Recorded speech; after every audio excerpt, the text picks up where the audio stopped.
அனைவருக்கும் வணக்கம். எஸ்கே கிருஷ்ணாவுடைய வழக்கு நீதிமன்றத்தில் 3வது தடவையாக இன்று வழக்கு விசாரணைக்கு எடுத்துக்கொள்ளப்பட்ட போது 3வது தடவையாகவும் பிணை நிராகரிக்கப்பட்டிருக்கின்றது. நீதிமன்ற நீதிபதி அவர்கள் இந்த பிணை நிராகரிப்பு உத்தரவை பிறப்பித்திருக்கின்றார். இன்றைய தினம் வழக்கு விசாரணைக்கு எடுத்துக்கொள்ளப்பட்டது.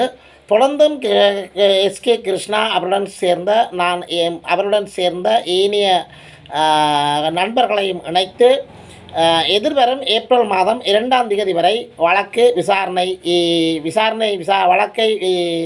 விளக்கமறியலில் வைக்குமாறு எஸ்கே கிருஷ்ணாவுக்கு பணிக்கப்பட்டிருக்கின்றது. நீதிபதி அவர்கள் இந்த உத்தரவை பிறப்பித்திருக்கின்றார். தினமும் கிருஷ்ணாவுக்கு சார்பாக பல வழக்கறிஞர்கள் மன்றில் வாதாடி இருக்கின்றார்கள். போலீசார் தொடர்ச்சியாக கிருஷ்ணா மீது பல்வேறு குற்றச்சாட்டுக்களை முன்வைத்ததாக கூறப்படுகின்றது.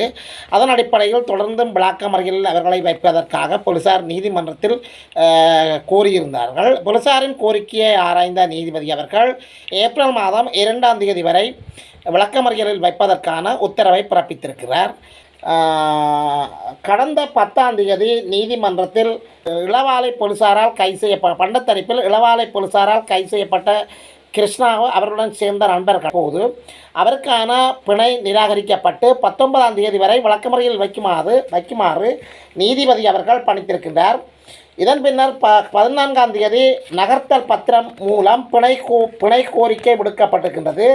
கிருஷ்ணாவுக்கு பல வழக்கறிஞர்கள் திரண்டு அவருக்கான பிணை கோரிக்கையை முன்வைப்பதற்காக கடந்த 14ஆம் தேதி நகர்த்தல் பத்திரம் சமர்ப்பித்து பிணை கோரிக்கையை முன்வைத்திருந்தனர். அந்த 14ஆம் தேதியும் பிணை நிராகரிக்கப்பட்டு 19ஆம் தேதி வரை மீண்டும் வழக்கு விசாரணைக்கு மீண்டும் விளக்கமறியல் வைக்குமாறு நீதிபதி அவர்கள் உத்தரவு பிறப்பித்திருந்தார். அதன் பின்னர் 19ஆம் தேதி மீண்டும் வழக்கு விசாரணைக்கு எடுத்துக்கொள்ளப்பட்ட போது இன்றைய தினம் 2ஆம் தேதி வரை விளக்கமறியலில் வைக்குமாறு மீண்டும் உத்தரவு பிறப்பிக்கப்பட்டிருந்தது. கிருஷ்ணா மீது பல்வேறு வழக்குகள் பதியப்பட்டதாக கூறப்படுகின்றது. அவருடைய வங்கி கணக்கிலக்கத்தில் பல கோடிகள் இருப்பதாகவும் வருமானத்துக்கு மீறிய சொத்து சேகரிப்பு சேர்த்ததாகவும் குற்றச்சாட்டுக்கள் முன்வைக்கப்பட்டதாகவும் அதன் பின்னணியில் அவர் தொடர்ந்து விளக்கமறியலில் வைப்பதாகவும் கூறப்படுகின்றது. கிருஷ்ணா கடந்த 4 வருடங்களாக புலம்பெயர் தேசத்தில் இருக்கின்ற மக்களிடம் பணத்தை பெற்று இங்கே வடக்கு கிழக்கு பிரதேசங்களில் உள்ள வறிய தமிழ் பிரதேசங்களில் உள்ள வறிய மக்களின் வறுமைகளை காணொலி வடிவில் எடுத்து வெளியிட்டு அந்த மக்களினுடைய வறுமையை போக்குவதற்காக புலம்பெயர் மக்களிடமிருந்து பல லட்சங்களை பெற்று அவர்களுக்கான வறுமை கோட்டில் இருக்கின்ற இந்த வறியவர்களுக்கான உதவிகளை வழங்கி வந்திருந்தார். இவ்வாறு வழங்குகின்ற போது பல்வேறு சர்ச்சைகள் அந்த காலங்களிலும் அவர் முகம் கொடுத்திருக்கின்றார்.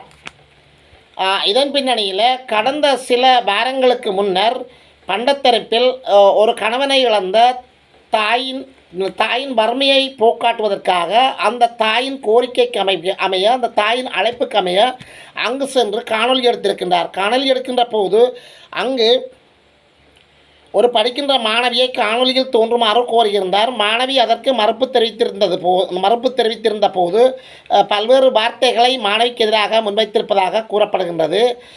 நீ ஐஸ்வர்யாவா, நீங்கள் காணொலியில் நின்றால்தான் உதவி கிடைக்கும், அதுபோன்ற கருத்துக்களை அவர் முன்வைத்ததாக அந்த காணொலி எடுத்த காலங்களில் சர்ச்சை அவருக்கு எதிராக ஏற்பட்டிருந்தது.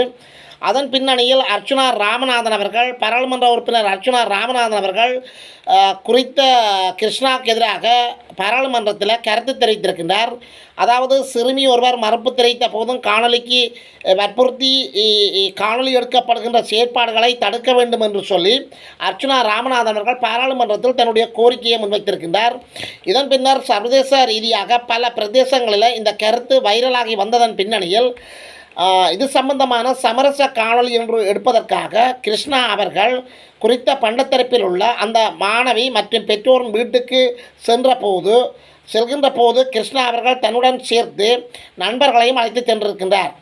அப்போது பண்டத்தரிப்பில் உள்ள இளைஞர்கள் அவர்களை சுற்றி வளைத்து பிடித்து இளவாலை போலீசாருக்கு தகவல் அனுப்பி இளவாலை போலீசாரிடம் ஒப்படைத்திருந்தனர். அதன் பின்னர் இளவாலை போலீசார் அவர்களை கைது செய்து விசாரணை மேற்கொண்டு கடந்த 10ஆம் தேதி நீதிமன்றத்தில் ஆஜர்படுத்தப்பட்டு அதன் பின்னர் நடந்த சம்பவங்கள் நீங்கள் அறிந்த சம்பவங்களே. எனவே கிருஷ்ணா அவர்களுக்கு தொடர்ச்சியாக 3வது தடவையும் பிணை கோரிக்கை நிராகரிக்கப்பட்டிருக்கின்றது.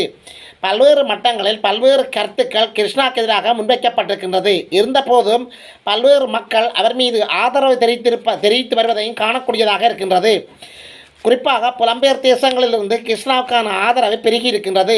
இதைவிட புலம்பெயர் தேசங்களில் 2 தளங்கள் செயற்பட்டு வருகின்றன. டிக்டாக் தளங்களான இந்த 2 தளங்களிலும் ஒன்று கிருஷ்ணாவுக்கு ஆதரவாக மற்றொன்று கிருஷ்ணாவுக்கு எதிராகவும் செயற்பட்டு வருகின்றது.